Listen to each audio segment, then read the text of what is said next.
വഖഫ് board വിഷയത്തിലെ ഹൈക്കോടതി വിധിക്കെതിരെ സുപ്രീം കോടതിയിൽ ഹർജി. വഖഫ് ബോർഡ് ചെയർമാൻ കെ.എസ്. ഹംസയാണ് ഹർജി നൽകിയത്. വഖഫ് വിഷയത്തിലെ ഹൈക്കോടതി ഉത്തരവ് ഞെട്ടിക്കുന്നതാണെന്നും സർക്കാർ ഹൈക്കോടതിയിൽ നാടകം കളിക്കുകയാണെന്നും വഖഫ് ബോർഡ് ചെയർമാൻ വിമർശിച്ചു.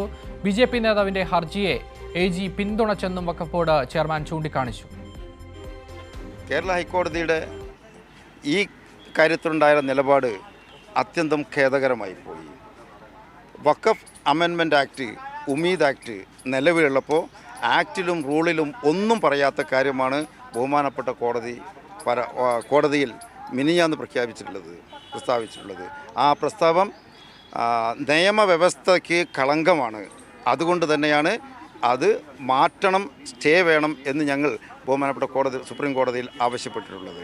കേരളത്തിലെ ബി.ജെ.പിയും കേരളം ഭരിക്കുന്ന ഗവൺമെൻറ്റും തമ്മിലുള്ള ഒരു അവിശുദ്ധ ബാന്ധവം ഇതിൽ നിന്ന് വളരെ വ്യക്തമാണ്. ബി.ജെ.പിയുടെ നേതാവ് ഹൈക്കോടതിയിൽ ഫയൽ ചെയ്യുന്നു, ഗവൺമെൻറ് അതിനെ സപ്പോർട്ട് ചെയ്യുന്നു.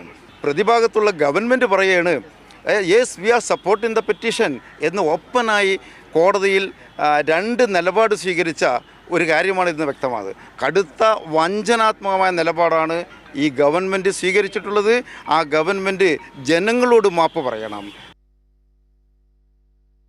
ഫെമിനയാണ് ദില്ലിയിൽ നിന്ന് ചേരുന്നത്. ഫെമിന, ഈ ബി.ജെ.പി. നേതാവ് ഷോൺ ജോർജിന്റെ ഹർജിയെ സംസ്ഥാന സർക്കാർ പിന്തുണയ്ക്കുകയും ബി.ജെ.പിക്ക് പൂർണ്ണമായും ഈ വിഷയത്തിൽ കീഴ്പ്പെടുന്ന ഒരു നിലപാട് സ്വീകരിക്കുകയും ചെയ്തതോടെയാണ് കെ.എസ്. ഹംസ വഖഫ് ബോർഡ് ചെയർമാൻ സുപ്രീം കോടതിയെ സമീപിക്കേണ്ട ഒരു നിലയുണ്ടായത്. എന്താണ് അദ്ദേഹത്തിന്റെ വിമർശനങ്ങൾ?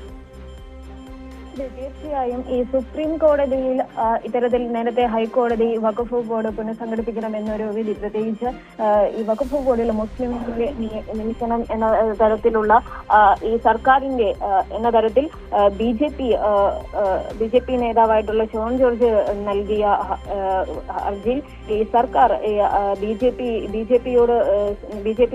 നേതാവിന്റെ ഹർജിയെ സർക്കാർ പിന്തുണച്ചതിനെതിരെയാണ് ഇപ്പോൾ വഖഫ് ബോർഡ് ചെയർമാൻ രംഗത്തെത്തിയിരിക്കുന്നത്. സുപ്രീം കോടതിയിൽ നേരത്തെ ഹൈക്കോടതിയുടെ ഉത്തരവിനെതിരെയാണ് ഇപ്പോൾ സുപ്രീം കോടതിയിൽ ഹർജി നൽകിയിരിക്കുന്നത്.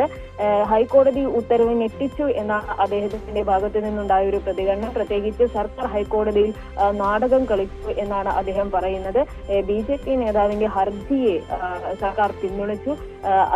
അതുപോലെ തന്നെ ലീഗ് സമുദായത്തെ വഞ്ചിക്കുന്ന ഒരു നിലപാടാണ് എടുത്തത്.